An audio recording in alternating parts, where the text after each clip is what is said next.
Hi everyone. Hope you're doing okay. As for me, I had my appointment with my therapist today and we talked about the dreaded panic attack.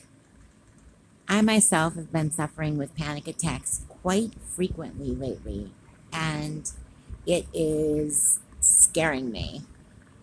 Sorry I got distracted. My cat is laying next to me and a bird just flew by the window and you should have seen his little face light up when he saw the bird fly by.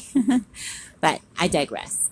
Um, we've been talking about panic attacks lately, and I suffered a serious panic attack just about a month ago, and ever since then, I've been having little ones that keep creeping up at me at the most inopportune times. I wish they came with like warnings when they were going to hit, um, and I'll be seemingly fine, and then all of a sudden I'll just get in this total panic mode, and it's frightening. Panic attacks are different for everyone, but with me, I get this crazy feeling where I can't breathe. I literally feel like my air is being cut off from me, my circulation.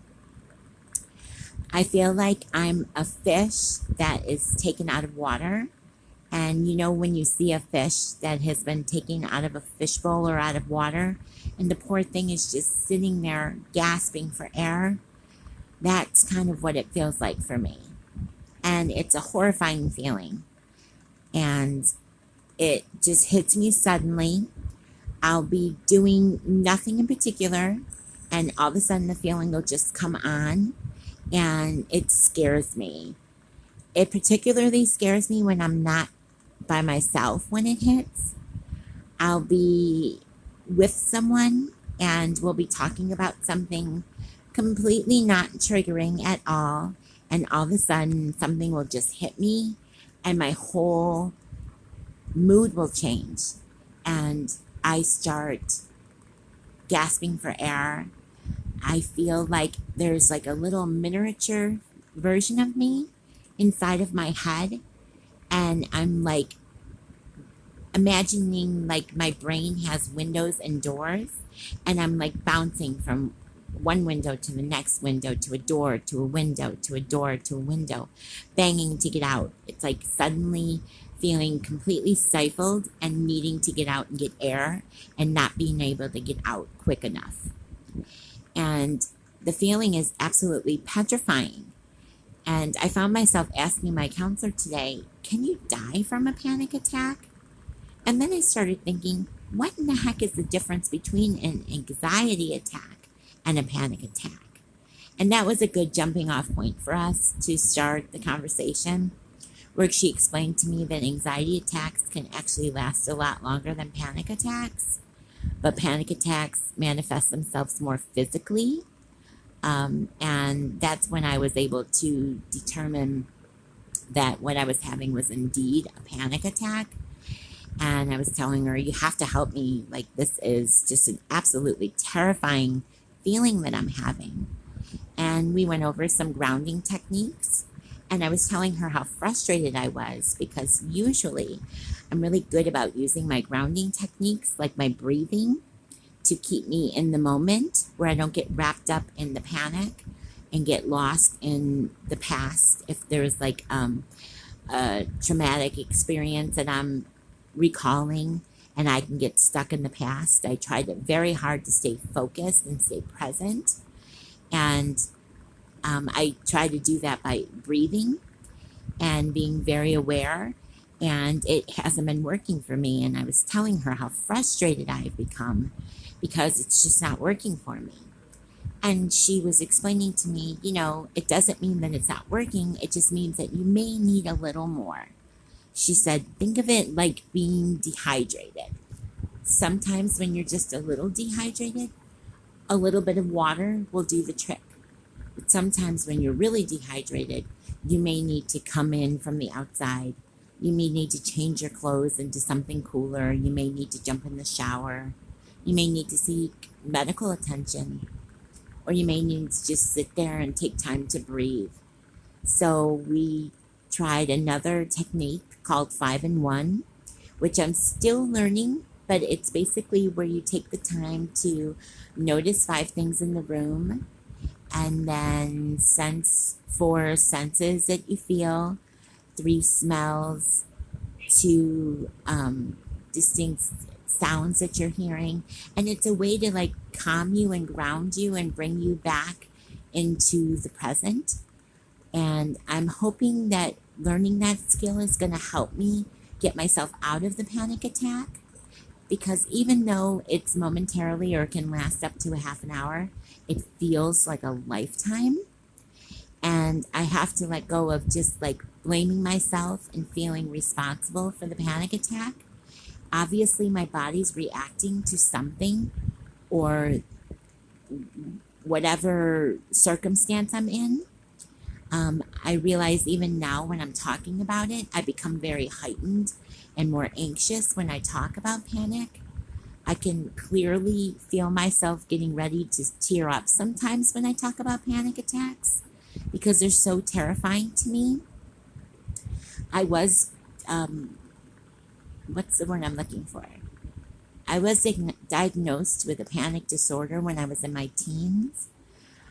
I'm not sure if it's something that I still suffer from, but it is something that I'm fully aware of. And I did tell my counselor about me having my YouTube page and how I felt like reaching out to you guys was really helping me and helping me journal myself and help myself be accountable. And she thought it was a great idea.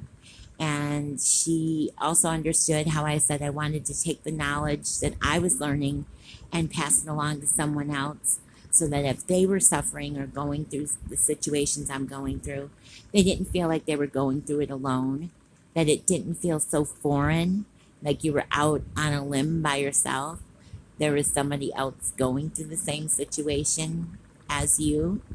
So I'm hoping with all these new ideas and new techniques that I'm picking up, I'm able to speak eloquently enough to get my point across, to pass on some knowledge to anyone that might be in the need to hear some, or might find my stories interesting, might like the sound of my voice and not find me annoying.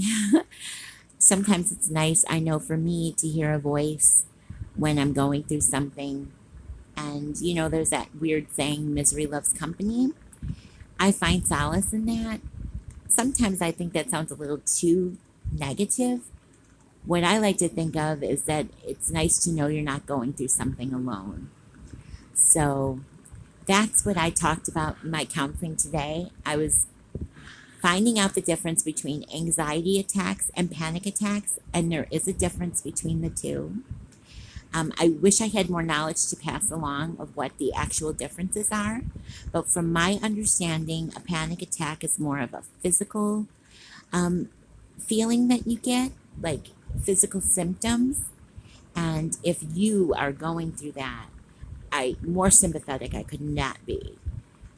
I would encourage you to reach out to a loved one or someone that you feel like you can trust. Call a hotline. Look in your yellow pages or look up on Google for mental health providers in your area that can help you. There are specific people that work with panic disorders that hopefully you would be able to go to and get some help and some clarity to help you through the situation. I know that it's very helpless feeling, and no one should have to go through that alone. And no, it doesn't make you strange or weird. It makes you human. All of us go through trials and tribulations, and all of us deal with panic and stress. And sometimes our bodies just have ways of dealing with it in different ways. And everybody has a limit. And I guess that's how my body just manifests itself when I reach mine. But I don't give up. I keep reaching and trying, and I'm excited to learn about this 5-in-1 technique. And when I find out more and I'm more educated on it, I will be more than happy to pass the information along. And before I go, I wanted to say I talked in a couple of my videos about the emotional mind, which I spend a lot of time in, the logical mind. And I was saying how there was a third mind and I couldn't remember what it was. Well, I made sure to ask in counseling today. The third mind is called the wise mind, which I had to chuckle when I asked and she told me what it was. I said it would figure that I wouldn't remember what wise mind was. But she said that's basically what we strive to be in, is our wise mind. So I guess when I'm feeling a bunch of clarity and I want to pass on useful information, I guess I'm in my wise mind. And I'm always in my wise mind when I'm speaking to you guys. And I'm always so grateful for all the time that you guys take to watch my videos. And I hope this video, is crazy as it may come across, I hope it finds you well. As you can tell, I'm a little heightened today, but I'm feeling much better now that I've gotten this video out. I hope it comes across the way I intended to. If it made you a little more panicky or more anxious, I'm truly sorry. I did not mean for it to trigger you. I promise I will be in a much better place tomorrow. But this is my channel and I have to show myself the way I truly am. So, until we talk again, you take care and I'll talk to you soon. Bye.